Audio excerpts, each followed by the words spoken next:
Selamat siang sahabat PH yang saya cintai. Kali ini kita akan berbincang-bincang dan kebetulan kita ketemu dengan petinggi BPIP ya. Badan Pembinaan Ideologi Pancasila. Orang Banten yang memang cukup berperan di BPIP. Termasuk juga selama ini aktivitas dan kegiatannya juga dirasakan oleh Banten dan sekarang merambah sampai ke tingkat nasional. Alhamdulillah. Bila kita kenal dengan Dr. Sahlan. Alhamdulillah. Ada panjangannya Pak? Sahlan Masduki aja. Sahlan Masduki. Membawa nama orang tua kan. Orang tua Sahlan Masduki memang lahir dan besar di Banten. Sekarang punya pesantren Pak ya?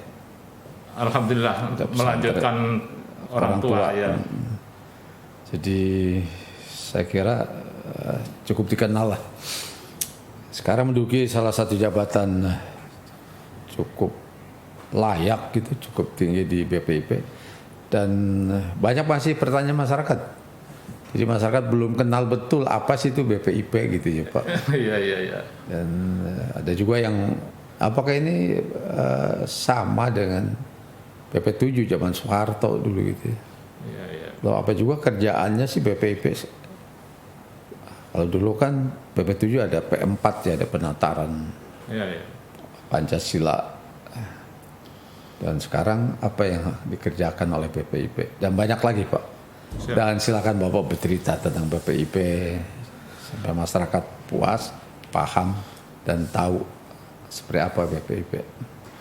Baik, izin Pak Gubernur, kalau boleh izin saya pakai salam Pancasila ya. Salam Pancasila. Ya. Izin, Assalamualaikum, salam Pancasila. Begini ya? Iya, ini salam pemersatu bangsa. Ya, kalau salam itu kan salam keagamaan yang lain. Oh iya. Ya, izin, jadi ini sudah menjadi standar baku khususnya di BPIP dan di kementerian juga Pak Gub. Ada maknanya tuh artinya kalau salam begini 5 jari ini Ya. dengan agak rendah. Ya, memang 5 jari ini bagian dari Pancasila. Oh. Ya. Ini juga bermakna bahwa kita senantiasa dimanapun salam ini salam pemersatu bangsa. Salam pemersatu bangsa jadi, gitu ya. Ya. Jadi kalau salam assalamualaikum cirinya orang Muslim Islam ya. Kemudian salam orang. Karena 5 jari ini kan bersatu dia ya kan. Ya. Nggak ada urusan jempol lebih gede apa itu, tapi mereka harus bersatu. Harus bersatu. Iya, itu dalam memperkuat ideologi ya. Negara ya. Ya, ideologi negara. NKRI sekarang Pak. NKRI ya. Bukan hanya Republik Indonesia tapi NKRI. NKRI. Ya. Izin Pak Gubernur, baik, jadi sesuai tadi harapan Pak Gubernur dan mudah-mudahan juga masyarakat Banten pada umumnya, bahwa BPIP memang relatif sebagai badan baru yang berdiri berdasarkan Perpres nomor 7 tahun 2018, di mana badan ini adalah bagian badan yang strategis di mana bertanggung jawab langsung kepada Presiden. Oleh karena itu dari sisi letak BPIP pun posisinya ada lingkungan Seknek di Sekretariat Negara yang di dalamnya ada Istana Presiden. Salah satu lembaga atau memang bagian dari Seknek? Lembaga tersendiri. Lembaga sendiri. Ya, berdasarkan Perpres nomor 7 tadi tahun 2018 itu sebagai badan tersendiri. Badan sendiri ya. Nah, badan ini awalnya dikomandoi oleh Yudi Latif, Profesor Yudi Latif. Ya. Kemudian pada kurang lebih 1 tahun berikutnya saat ini diketuai oleh Bapak Profesor Dr. Kiai Haji Yudian Wahyudi PhD. Ya. Kebetulan badan ini memang bertanggung jawab langsung kepada Presiden, sebagaimana beberapa badan yang diantaranya mungkin kalau di lembaga non kementerian. Tapi setingkat kementerian, artinya dari beberapa fasilitas yang diberikan kepada kepala BPIP ini sama dengan menteri gitu Pak. Ada ya, dan diangkat langsung oleh menteri ya, oleh presiden maksudnya. Ya, diangkat langsung oleh presiden. Untuk periodenya memang kalau standar ya 5 tahun sebagaimana 5 tahun. yang lain. Tapi Ya, bisa ya. jadi karena kewenangan sepenuhnya ada di presiden, bisa jadi di tengah jalan Ya, ada ya. itu ya. Nah, berdasarkan Perpres nomor 7 tahun 2018 ini, bahwa tugas fungsi dari BPIP salah satunya adalah untuk menyusun kebijakan strategis di bidang regulasi, perundang-undangan dan ideologi untuk badan lembaga tinggi negara, kementerian dan lembaga, dan seluruh Pemda yang ada di Indonesia. Artinya nanti kebijakan yang menyangkut masalah regulasi, hukum, dan kebijakan tidak boleh terlepas dari ideologi Pancasila. Gitu Pak Gum.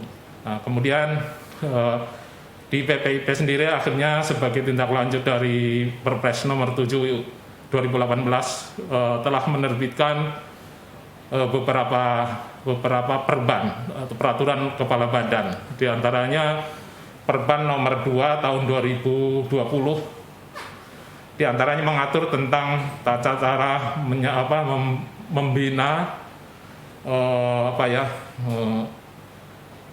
memperdalam pembinaan ideologi Pancasila kepada seluruh segmen masyarakat.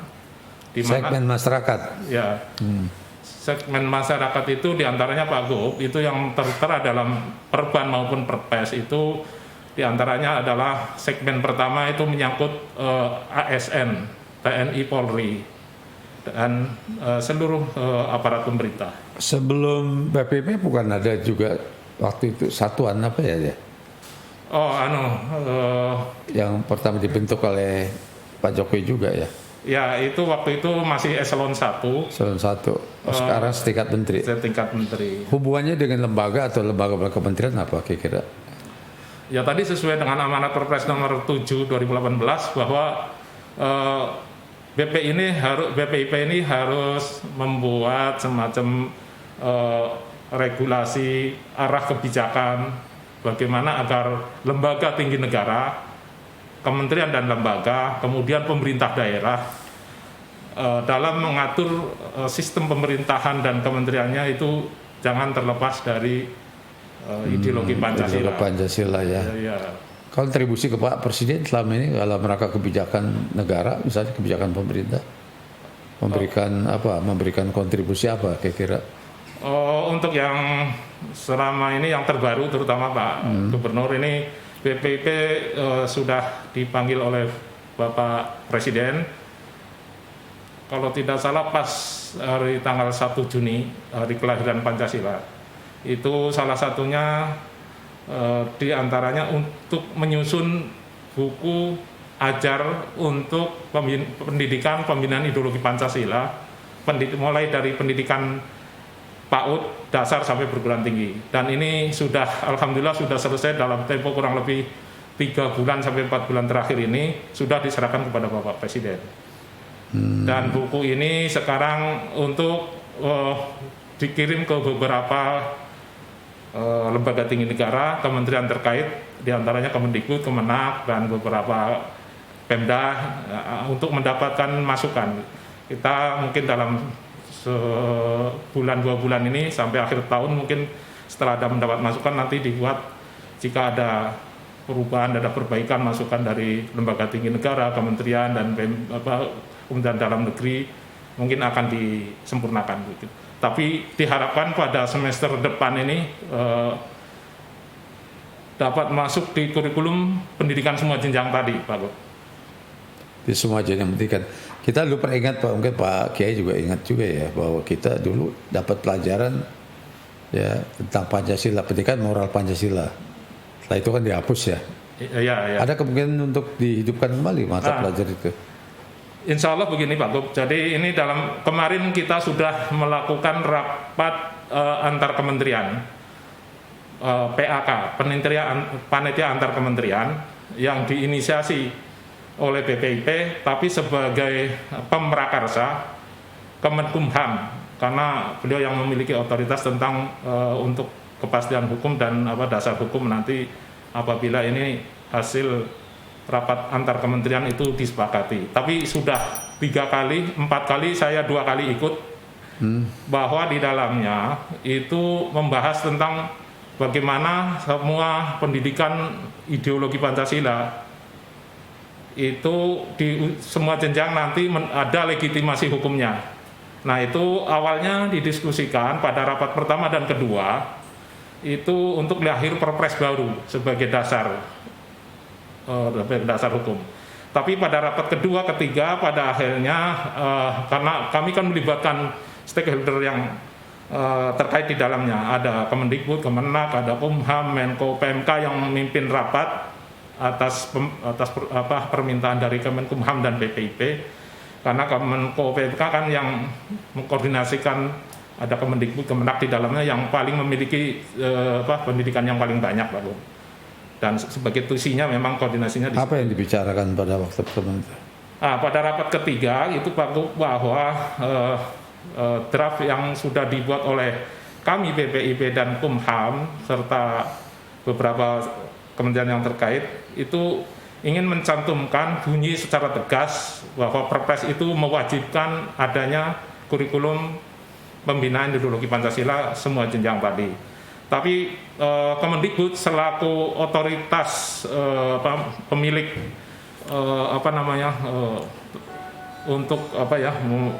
untuk menciptakan kurikulum itu, dari Kemendikbud memberikan saran masukan pada rapat ketiga itu agar merevisi PP 57 tahun 2021 kayaknya. Merevisi ya. Iya, jadi akhirnya sudah disepakati, tapi ini tinggal proses naik ke presiden, Pak. Jadi nanti di PP 57 akan dibunyikan bahwa pendidikan pembinaan ideologi Pancasila itu akan masuk ke semua jenjang, dasarnya naik menjadi PP yang semula direncanakan Perpres, sekarang menjadi peraturan pemerintah. Ya, menjadi peraturan pemerintah, maka posisinya insya Allah semakin kuat.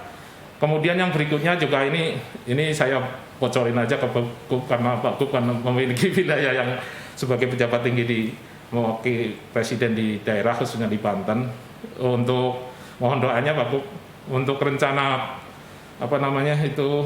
pembahasan RUU RHIP dulu, sekarang menjadi RUU BPIP, juga sudah masuk di Prolegnas dan insya Allah sudah akan diagendakan. Begitu Pak Gub untuk perkembangan terakhir. Kembali ke BPIP, Pak. Emang ada kekhawatiran sih bahwa Pancasila mulai terdegradasi atau apapun namanya? Ada kekhawatiran? Ada kekhawatiran nggak? Ya, izin Pak Gub. Jadi memang Pancasila ini kan sebenarnya ada kekhawatiran besar bagi BPIP dan seluruh bangsa Indonesia harus khawatir juga, Pak, ketika ideologi Pancasila ini sebagai kalau dalam bahasanya Bapak Wakil Presiden Bapak Profesor Kiai Ma'ruf Amin kan, Indonesia ini sebagai darul misak, negara kesepakatan yang di dalamnya dasar ideologinya Pancasila. Ini sebagai jalan tengah untuk mempersatukan multi budaya, multi kultur, multi agama. Nah, inilah maka darul misak ini Indonesia, Pancasila sebagai alternatif. Ini khawatir kenapa jika Pancasila itu, karena kan sudah banyak gerakan-gerakan nyata, baik dari gerakan yang artinya sudah mulai masuk dan merembes gitu ya. Iya. Aliran-aliran dari luar, ideologi dari luar yang dibawakan ke Indonesia. Iya, dan saya kira Pak Gub dan seluruh masyarakat bangsa Indonesia khususnya di Banten juga memahami lah tentang aliran transnasional. Yang itu sangat mengkhawatirkan. Itu sangat mengkhawatirkan. Itu yang pertama. Bahkan ideologi global yang mengalir dari negara lain. Kemudian yang berikutnya secara internal di masyarakat bangsa Indonesia, kaum milenial, kaum muda, termasuk juga kaum yang sudah atas milenial sedikit, itu kan memang sejak era Orde Reformasi ini, itu kan kurang lebih sudah 23 tahun Pak Gub. 23 tahun ini, generasi ini, menurut penelitian, mungkin perlu penelitian lebih lanjut, itu generasi ini masih awam dengan Pancasila, karena seiring reformasi dan seiring BP4 atau BP7 dihilangkan itu kan sudah 23 tahun ini Pak Gub. Jadi kurang begitu mengenal ya. Ya kurang begitu mengenal. Begitu yang usia 23 ke atas sampai 35 yang saat ini sudah menduduki beberapa tempat strategis baik di kementerian, lembaga, eksekutif, legislatif, itu mereka kan sekarang juga posisi beliau-beliau mereka itu ada yang berperan penting dan itu baru sepotong pemahaman Pancasilanya karena dulu kan belum sampai tuntas, terputus gitu Pak Gub. Nah inilah yang mengkhawatirkan dari kami dan tentu kita semua bangsa Indonesia Pak Gub. Kalau begitu kenapa pendidikan moral Pancasila atau semacam pendidikan Pancasila nggak diadakan lagi, diajarkan lagi di pendidikan yang strata yang rendah sampai yang katakanlah sampai ke dulu waktu saya kuliah kan saya dapat pendidikan Pancasila, wawasan Nusantara dan sebagainya. Apa ada mungkin kita berharap lebih cepat kali ya. Diperlukan betul nggak sebenarnya pendidikan Pancasila buat kalangan pelajar misalnya? Tentu lihat fenomena tadi kan. Iya, tentu sangat diperlukan. Mungkin ini kami sudah menggandeng kerjasama dengan beberapa kementerian, tingkat kementerian, kemudian Pemda, kemudian perguruan tinggi yang memiliki kemudian termasuk pondok-pondok pesantren. Termasuk pondok pesantren. Kemarin terakhir kami di Malang itu juga bertemu dengan Ibu Gubernur Khofifah. Ibu Khofifah memohon dengan sangat agar BPIP bisa bekerja sama dengan Laboratorium Pancasila yang dimiliki oleh IKIP Malang. Dan kami sudah silaturahmi ke sana dan ini sedang dibuatkan semacam MOU-nya Pak Gub. Nanti mungkin Banten bisa untuk MOU-nya itu. Ini MOU antara Pemda Provinsi Jawa Timur sedang kita susun. Kemarin secara ini sambil berjalan itu sudah disepakati diantaranya nanti bahwa di Laboratorium Pancasila itu memiliki selain bukti-bukti sejarah, kemudian tenaga-tenaga yang profesional yang memahami betul tentang pentingnya Pancasila untuk nanti menjadi support semacam narasumber tenaga ahli untuk bisa bekerjasama dengan BPIP. Juga ada kekhawatiran bahwa pondok pesantren nanti dijadikan sebagai basis ideologi non Pancasila atau basis keagamaan. Bisa jadi kalau kita tidak lakukan upaya penanganan dari sekarang. Ya, saya kira kalau pesantrennya memang pesantren yang istilahnya mainstream memahami tentang kesepakatan tadi. Ya, sebagai Darul Misak, sebagai Misakun Kholido itu tidak perlu khawatir Pak. Hizbul Wathan gitu ya. Karena mereka punya dalil yang memperkuat dan mengamalkan tentang ukhuwah watoniyah, ukhuwah syariah, cinta pada negara ya hubul waton gitu. Jadi tapi mungkin pesantren-pesantren yang modern kali, yang impor ya selama ini mungkin. Nah, itu mungkin ada tadi semacam bias dari aliran transnasional yang tapi belakangan ini sudah banyak yang ini Pak Bu. Kami sudah melakukan penelitian pendekatan ke beberapa daerah kemarin diantaranya melalui Kalimantan Timur, kemudian terakhir Kalimantan Selatan, kemudian Malang di Jawa Timur sama di Cirebon. Beberapa pesantren itu sudah memahami inilah, termasuk pesantren yang dalam tanda kutip itu lebih modern dengan ditangani oleh alumni Timur Tengah dan yang kelompok-kelompok sebulan ini sekarang sudah welcome untuk memahami bahwa Pancasila ini sangat urgent sebagai satu-satunya ideologi. Satu ideologi dan ini hanya ada di Indonesia. Di negara Arab sendiri itu tidak punya ideologinya satu, harus Wahabi misalnya. Ya, ada ideologi pemersatu gitu ya. Tidak ada pemersatu. Tapi kan memang untuk perbedaan ini kan keniscayaan ciptaan Allah. Yang bahaya menurut Pak Saran yang sangat mengganggu Pancasila apakah ideologi yang berkembang melalui saluran-saluran keagamaan atau dakwah atau juga mungkin komunis? Dua-duanya sebenarnya harus diwaspadai, Pak. Dua-duanya harus waspadai. Iya. Cuma kalau ideologi komunis kan lebih cenderung gerakan yang tidak permukaan karena di bawah tanah. Iya, karena tidak memiliki komunitas yang besar seperti ideologi yang keagamaan, karena di belakangnya banyak barisan, ada santrinya, terus terkait dengan kelompok-kelompok di kelompok yang lain itu lebih Dan sangat juga tergantung ya. pada ekonomi masyarakat ya. Ya, karena itu memang kedua-duanya harus kita waspadai. Sementara kan di negara-negara Arab sendiri juga kan mereka relatif konflik, nggak bersatu gitu ya. Lalu kenapa pula ya dibawa ke sini dalam rangka mereka menyalurkan, katakanlah. Itu juga begini Pak, ketika saya bulan Agustus itu kami mengadakan rapat dengan beberapa duta besar di Timur Tengah. Salah satunya itu Indonesia sendiri sama di Mesir. Itu data di Mesir misalnya, pelajar, mahasiswa dan yang mungkin bangsa Indonesia di sana itu kurang lebih 40.000. 40.000 orang.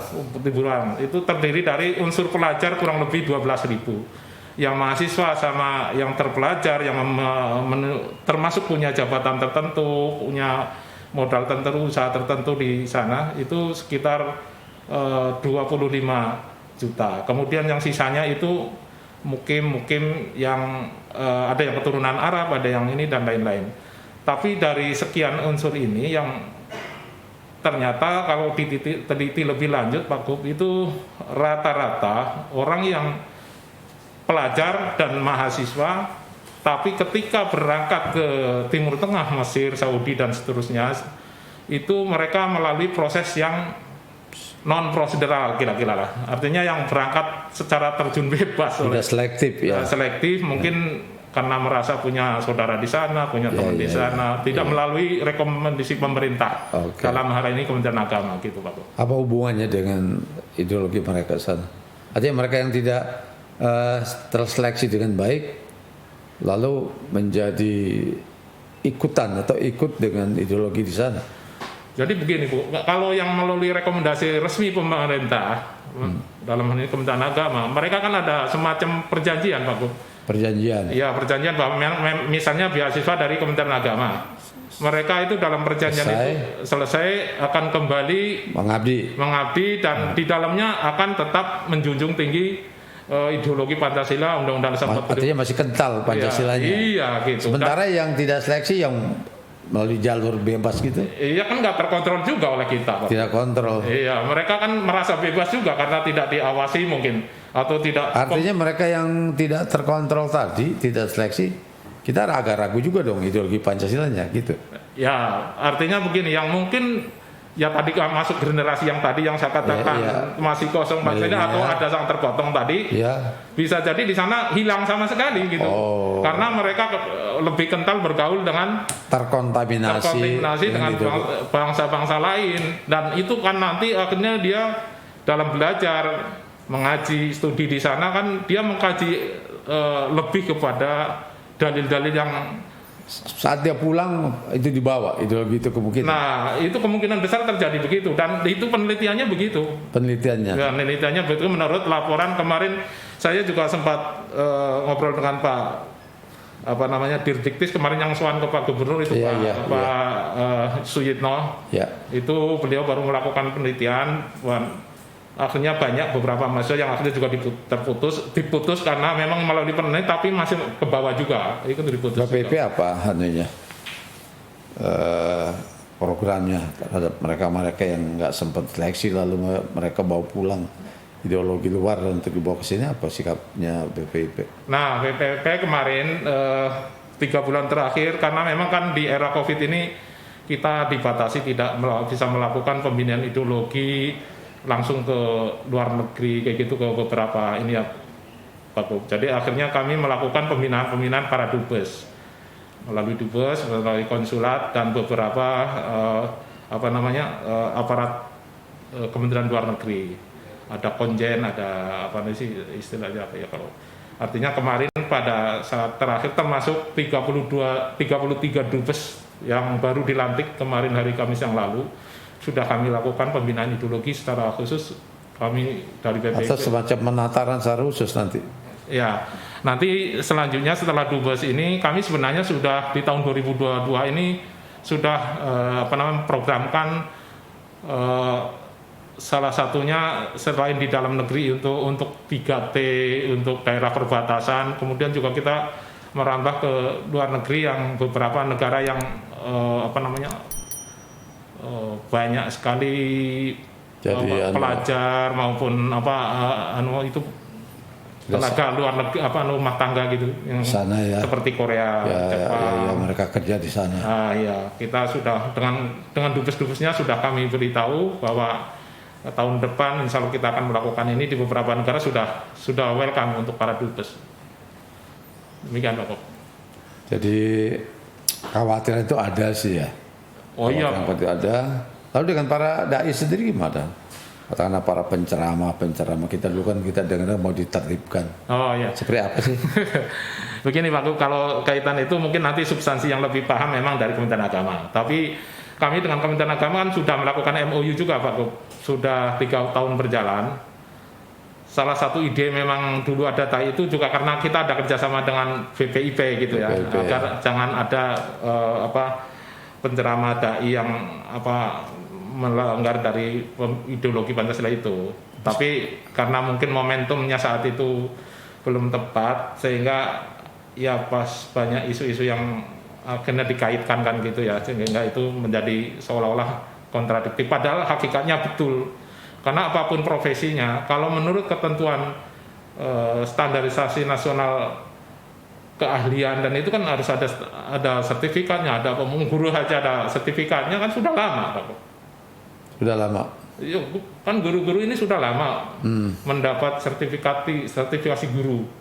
Ya. Sehingga guru akhirnya diberi penghargaan lebih oleh pemerintah, bahkan mendapat tunjangan 1 bulan sebagai bukti bahwa dia itu sebagai tenaga yang profesional. Kalau di kalangan guru atau ASN sih setiap ada pelatihan tuh ada dibekali tentang Pancasila ya, toleransi dan sebagainya, dan yang paling penting adalah NKRI.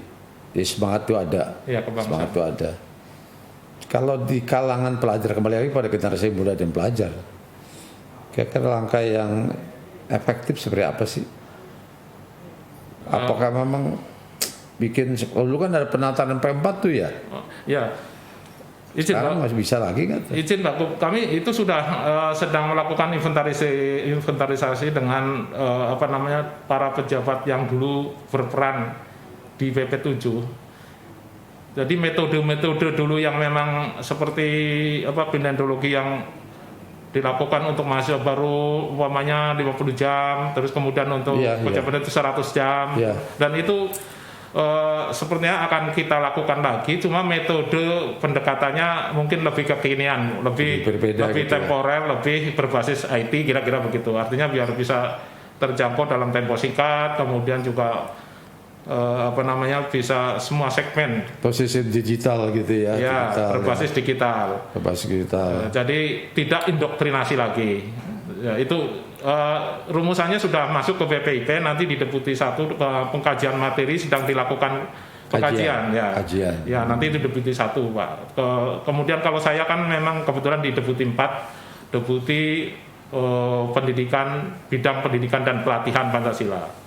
Jadi pelatihannya pun nanti ini karena musim Covid tidak berbentuk pelatihan yang seperti di Lemhanas, di LAN yang harus tatap muka minimal 32 jam, ada 60 jam, 90 jam, ada yang sampai 200 jam. Itu kami tidak melakukan itu karena apa?